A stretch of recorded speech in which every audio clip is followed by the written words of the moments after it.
إلا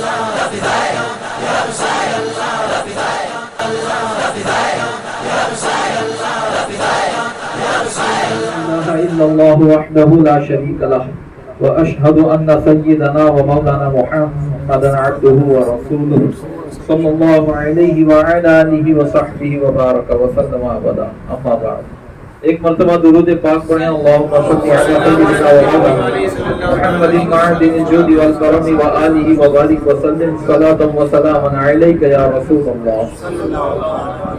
نثار تیری چہل پہل پر ہزاروں عید ربیع الاول سوائے ابلیس یہ جہاں میں سبھی تو خوشیاں منا رہے ہیں اور حشر تک ڈالیں گے ہم پیدائش مولا کی دھوم مثل فارس نجد کے قلعے گراتے جائیں گے اور خاک ہو جائیں عدو جل کر مگر ہم تو رضا دم میں جب تک دم ہے ذکر ان کا سناتے جائیں گے. الحمدللہ ہم اہل سنت و جماعت ہے اور ہمارا طریقہ کار بزرگان دین کے نقش قدم کے مطابق ہے.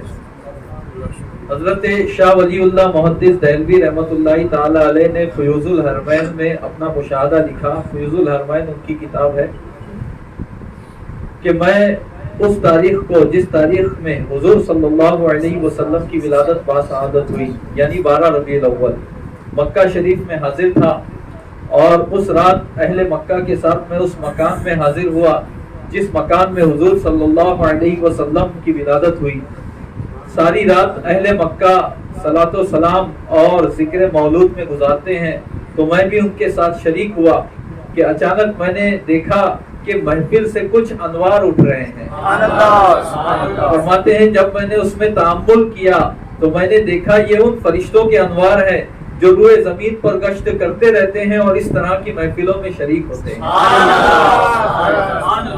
تو اے خوش عقیدہ مسلمانوں تمہارے لیے بشارت اور خوشخبری ہو کہ جس محفل میں تم بیٹھے ہو تمہارے ساتھ اللہ کی نورانی مخلوق فرشتے ہیں اور جتنی دیر ہم یہاں بیٹھے ہیں ہم نورانی مخلوق فرشتوں کی صحبت میں بیٹھے ہیں اور صحبت کا اثر تو ہو کے رہتا ہے. یہی وجہ ہے کہ جو نورانی محفلوں میں اور اس طرح کی ذکر کی محفلوں میں شریک ہوتے رہتے ہیں ان کی پرہیزگاری اور دینداری میں ہم دیکھتے ہیں اضافہ ہوتا رہتا ہے. اللہ تعالی ہمیں اس طرح کی محفلوں میں شرکت کی توفیق عطا فرمائے. اور ذکر میلاد کرنا درود و سلام پڑھنا یہ ایسا مبارک عمل ہے کہ اکابر اولیاء اللہ مثال کے طور پہ حضرت شیخ محقق شیخ عبدالحق محدث دہلوی رحمۃ اللہ تعالی علیہ انہوں نے لکھا ہے کہ مجھے میرے زندگی میں کوئی میرا عمل نہیں میرا جو کسی لائق ہو. ہاں میلاد شریف کے موقع پہ حضور علیہ الصلوۃ والسلام کے پیدائش کے تاریخ میں نے بڑے ہی والہانہ انداز میں اور بڑا دل لگا کر صلاۃ و سلام پڑھا تھا. فرماتے ہیں مجھے اللہ کی بارگاہ میں کبھی امید ہے کہ اللہ تعالیٰ میرے اس عمل کو قبول کرے گا اور اس کے ذریعے میری آخرت میں نجات پائے. تو میلاد شریف کی محفل میں شرکت کرنا اور اس محفل میں درود و سلام پڑھنا یہ وہ عمل ہے کہ اگر اللہ قبول فرما لے تو انشاءاللہ ہماری نجات ہے. سبل الہدی والرشاد فی سیرت خیر العباد میں امام محمد بن یوسف صالحی شامی امام جلال الدین سیوطی کے شاگرد انہوں نے ایک اللہ کے ولی کی روایت نقل کی کہ انہوں نے کہا کہ خواب میں حضور علیہ الصلوۃ والسلام کی زیارت ہوئی. میں نے عرض کیا کہ یا رسول اللہ صلی اللہ علیہ وسلم کچھ لوگ آپ کے میلاد سے منع کرتے ہیں ذکر میلاد سے منع کرتے ہیں روکتے ہیں. ارشاد فرمایا من فریحا بنا فرحنا بھی کہ جو ہماری خوشی منائے گا ہم اس سے خوش ہوں گے اس سے راضی ہوں گے. تو میلاد منانے والوں تمہارے لیے بشارت ہو کہ جس رسول کریم صلی اللہ علیہ وسلم کی محبت اور یاد میں یہاں جمع ہوئے ہیں وہ رسول بھی ہمارے اس عمل پر باخبر ہیں اور ضرور وہ ہمارے اس عمل سے راضی ہوں. تو الحمدللہ یہ بڑی مبارک محفل ہے اور اس طرح کی محفلیں کثرت سے ہونی چاہیے. اور صرف ربیع الاول نہیں بلکہ ہم کہتے ہیں کہ سال کے 12 مہینے جب اللہ توفیق دے ذکر میلاد ہو, ذکر نعت ہو, ذکر صلاۃ و سلام ہو, اللہ تبارک و تعالی قبول فرمائے. معزز سامعین کرام, اللہ تبارک و تعالی کے محبوب صلی اللہ علیہ وسلم بلا شبہ انسان ہیں. ان کے انسان ہونے کا کوئی انکار نہیں کرتا.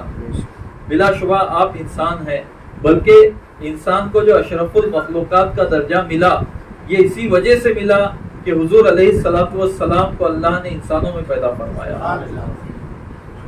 لیکن ایک عربی شاعر نے کہا ہے محمد بشر لاکل بشری یاقوت حجر لاکل حجری، کہ محمد صلی اللہ علیہ وسلم بشر تو ہیں لیکن عام بشر کی طرح نہیں، یاقوت پتھر ہے لیکن عام پتھروں کی طرح نہیں، یعنی آپ بشر ہیں مگر ایسے بے مثل و بے مثال بشر ہیں کہ آپ کے جیسا نہ کوئی ہوا نہ ہو سکتا ہے۔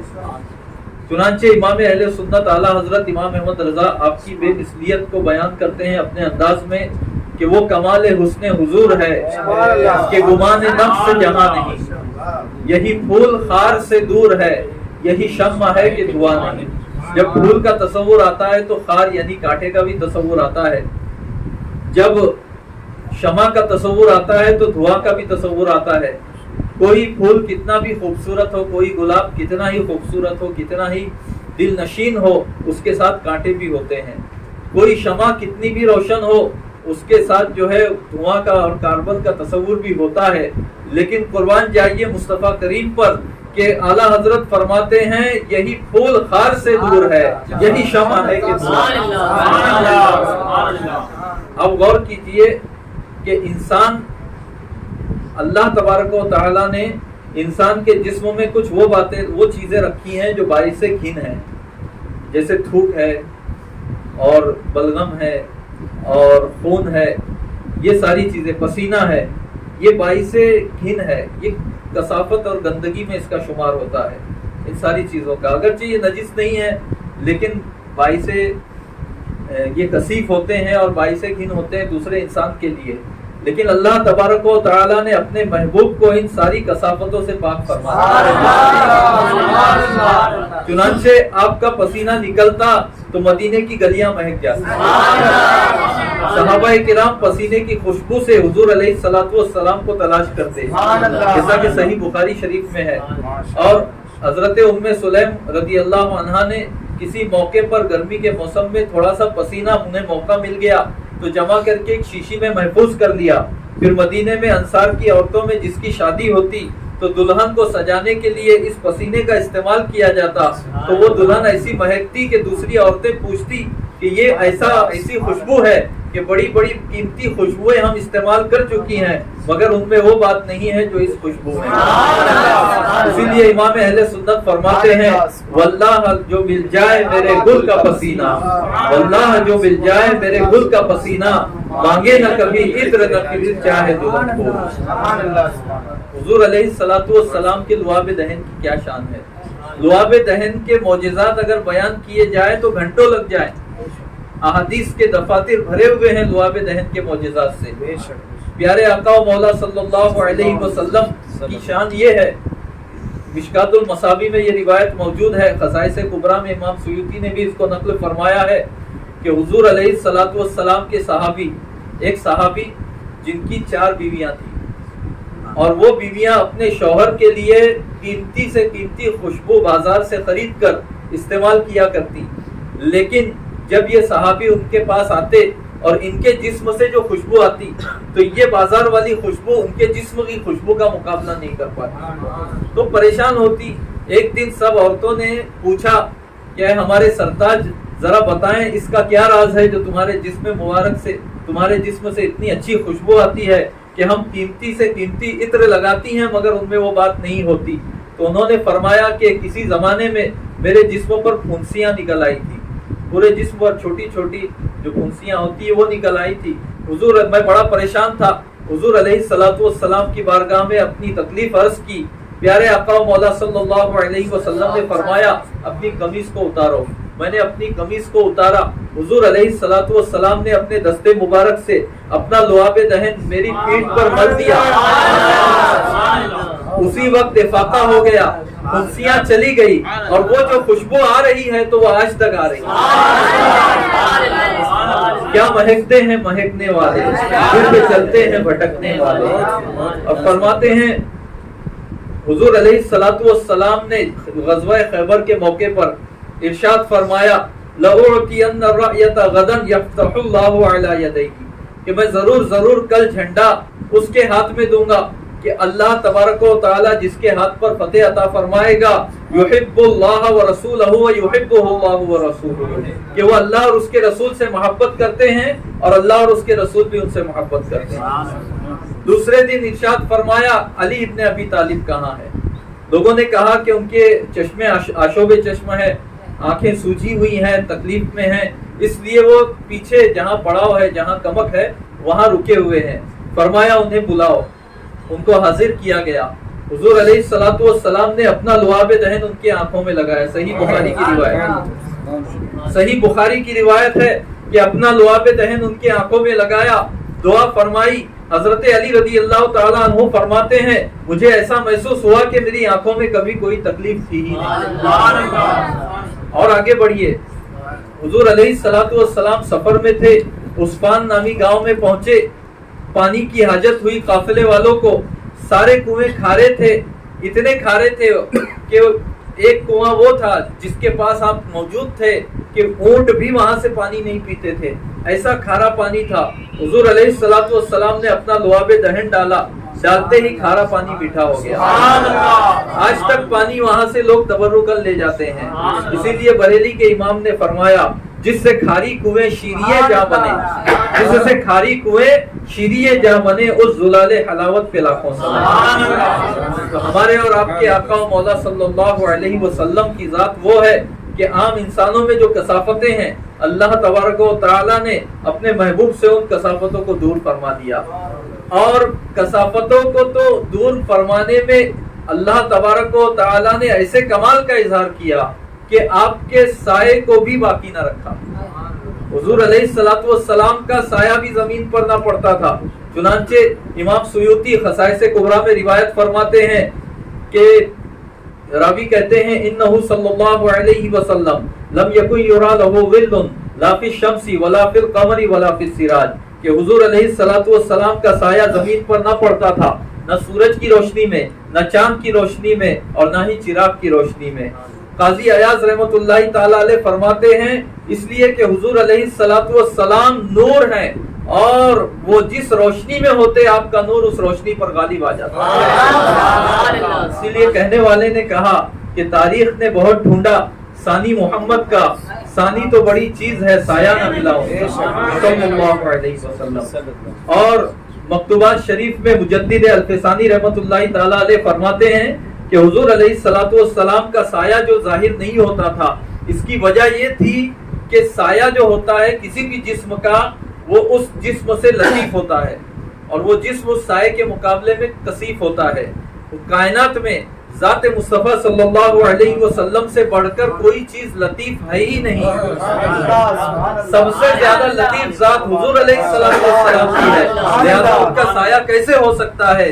اس لیے کہ سایہ تو زیادہ لطیف ہو سکتا ہے، اور حضور علیہ السلام کی ذات سے زیادہ لطافت کی اللہ نے گنجائش باقی رکھی ہی نہیں، لہذا حضور علیہ السلام کا سایہ ہی نہیں۔ تو ہمارے اور آپ کے آقا و مولا صلی اللہ علیہ وسلم ایسے بے مثال ہیں۔ کھانے میں لعاب دہن ڈالا تو اتنی برکت ہوئی کہ 2-4 لوگوں کا کھانا 1500 کے لشکروں کے لیے یہ سارے معجزات ہیں، آپ حضرات سنتے ہیں اور اپنے قلوب و اذہان کو منور و مجلہ کرتے ہیں۔ یہ ہماری خوش نصیبی ہے کہ حضور علیہ الصلوۃ والسلام کا ذکر سنتے ہیں، آپ کی شان سنتے ہیں، اور ہمارا ایمان تازہ ہوتا ہے اور ہمارے ایمان کو مٹھاس ملتی ہے۔ اور وہ بدبخت ہیں کہ جس نبی کا کلمہ پڑھتے ہیں اس نبی کی ذات میں ایسے ایسے عیب لگاتے ہیں کہ معاذ اللہ حضور علیہ الصلوۃ والسلام کے زمانے میں آپ کے دشمنوں نے بھی ایسے عیب نہیں لگائے، ایسے ایسے عیب لگاتے ہیں۔ اللہ کے رسول صلی اللہ علیہ وسلم کی شان یہ ہے کہ اللہ تبارک و تعالی نے آپ کو عالم ما کانا و ما یکون بنایا۔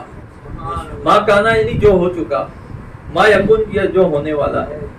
حضور علیہ الصلوۃ والسلام کی شان بہت بڑی ہے۔ مجموع الزوائد میں ایک روایت ہے، حافظ نور الدین ہیثمی رحمۃ اللہ تعالی علیہ نے اسے قابل اعتماد قرار دیا۔ فرمایا کہ اللہ تعالیٰ نے قلم نامی فرشتے کو پیدا فرمایا اور حکم دیا اکتب، لکھ۔ اس فرشتے نے عرض کیا وما اکتب، یا اللہ میں کیا لکھوں؟ فرمایا اکتب ما کانا وما ہوا کائن الی یوم القیامہ، کہ جو ہو چکا اور قیامت تک جو ہونے والا ہے وہ لوح محفوظ پر لکھ. تو اللہ کے حکم سے قلم نے لوح محفوظ پر لکھ دیا. تو قلم نامی فرشتے نے اللہ کے حکم سے لوح محفوظ پر ما کانا اور ما یکون کا بیان لکھ دیا. تو معلوم یہ ہوا کہ اس فرشتے کو اللہ نے ما کانا و ما یکون کا علم دیا تب لکھا. تو جب وہ فرشتہ یہ علم رکھتا ہے تو انبیاء اکرام کی شان تو اور بلند ہے. حضرت آدم علیہ السلام کے بارے میں اللہ نے فرمایا وَعَلَّمَ آدَمَ الْأَسْمَاءَ كُلَّهَا، اللہ نے آدم کو تمام نام سکھا دیے. علماء فرماتے ہیں کوئی تخصیص نہیں ہے کہ دنیاوی چیزوں کے تمام نام سکھا دیے یا زمین کے چیزوں کے تمام نام سکھا دیے یا آسمان کی چیزوں کے تمام نام سکھا دیے یا جو پیدا ہو چکی انہی چیزوں کے تمام نام سکھا دیے. اس میں کوئی تخصیص نہیں ہے. وَعَلَّمَ آدَمَ الْأَسْمَاءَ كُلَّهَا، اللہ نے آدم علیہ السلام کو تمام چیزوں کے تمام نام سکھا دیے، یعنی جو چیزیں بن چکی تھی ان کے بھی نام سکھائے اور قیامت تک کے جن چیزوں کی ایجاد ہونے والی ہے ان تمام چیزوں کے نام آدم علیہ السلام کو سکھا دیے. اور اللہ نے فرمایا الاسماء کلھا، تمام نام، یعنی ہر زبان میں اس چیز کا جو نام ہے وہ نام سکھا دیا. اسی لیے تفسیر روح البیان میں ہے کہ اللہ تبارک و تعالی نے حضرت آدم علیہ السلام کو 7 لاکھ زبانوں کا علم عطا فرمایا. ان کی اولاد جو زبانیں بولنے والی تھی ان ساری زبانوں کا علم عطا فرمایا اور اس کا ارشاد فرمایا سمندر کو کوزے میں، یعنی تھوڑے سے الفاظ ہے اور معنی بہت زیادہ ہے، اس طریقے سے پروردگار عالم نے اپنے فصاحت موجز نما کلام میں فرمایا وَعَلَّمَ آدَمَ الْأَسْمَاءَ كُلَّهَا. تو جب آدم علیہ السلام کے علم کا یہ عالم ہے تو آدم علیہ السلام کو جن کے صدقے میں یہ علم ملا، بلکہ جن کے صدقے میں آدم علیہ السلام کی پیدائش ہوئی، اس امام الانبیاء کے علم کا کیا عالم. چنانچہ صحیح بخاری میں حضرت فاروق اعظم رضی اللہ تعالیٰ عنہ نے روایت فرمایا کہ حضور علیہ السلام نے اخبرنا عن بدء الخلق، کہ جب سے مخلوق کی پیدائش ہوئی، مخلوق کی پیدائش کی شروعات ہوئی، وہاں سے خبر دینا شروع کی حتی دخل اہل الجنت منازلہم و اہل النار منازلہم، یہاں تک کہ اہل جنت ان کے منزلوں میں داخل ہو گئے اور اہل نار ان کی منزلوں میں داخل ہو گئے، یہاں تک کہ تمام واقعات کا ہمیں علم دے دیا اور خبر دے دی. اب آئیے اس روایت کو حضرت ابو زید عمرو بن اخطب انصاری رضی اللہ عنہ نے ذرا صحیح مسلم میں ہے تفصیل سے بیان فرمایا.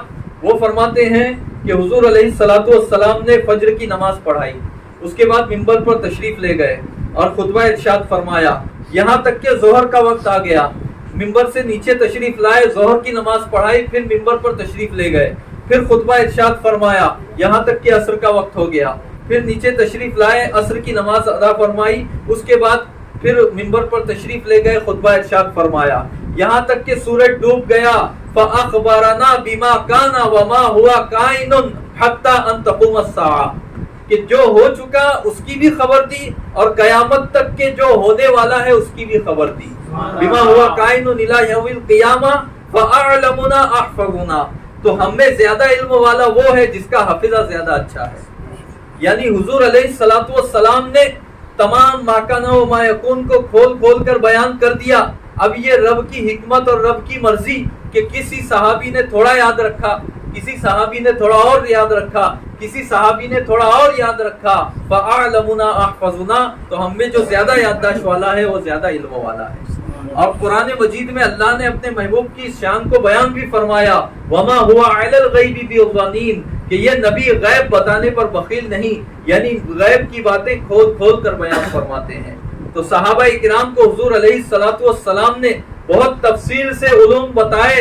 وہ اور بات ہے کہ صحابہ کرام کے جو علوم تھے بعد والوں کے پاس ویسے علوم نہ تھے، ان کے بعد والوں کا علم کا معیار اور گھٹتا گیا. اس طریقے سے جو حضور علیہ السلام کے زمانے سے دوری آتے گئی، علم میں کمی آتے گئی، وہ اور بات ہے. لیکن جو امت میں سب سے افضل جماعت ہے صحابہ، حضور علیہ السلام نے انہیں کثرت سے علم عطا فرمایا، کثرت سے انہیں سکھایا، اور اس معاملے میں پروردگار عالم نے فرمایا وما ہوا علی الغیب بضنین. تو یہ حضور علیہ السلام کے علم کا معاملہ ہے. اور دنیا میں کوئی پی ایچ ڈی کرے، ماسٹر کرے, بڑی ڈگری کرے, کسی ایک علم میں کمانڈ حاصل کرے, پھر اس کے بعد دوسرے علموں میں پی ایچ ڈی کرے, پھر تیسرے علموں میں پی ایچ ڈی کرے, 2-3 پی ایچ ڈی لوگ کرتے ہیں زیادہ سے زیادہ. تو کوئی بھی یونیورسٹی جو ڈگری دیتی ہے وہ کسی ایک علم میں دیتی ہے, کسی ایک فن میں دیتی ہے. دنیا کی کوئی یونیورسٹی ایسی نہیں ہے, نہ کوئی ایسا ادارہ ہے جو کسی کو یہ ڈگری دے کہ تم ہر فن میں ماہر ہو, ہر فیلڈ میں تم ماہر ہو, ہم یہ ڈگری تم کو دیتے ہیں. ناممکن ہے.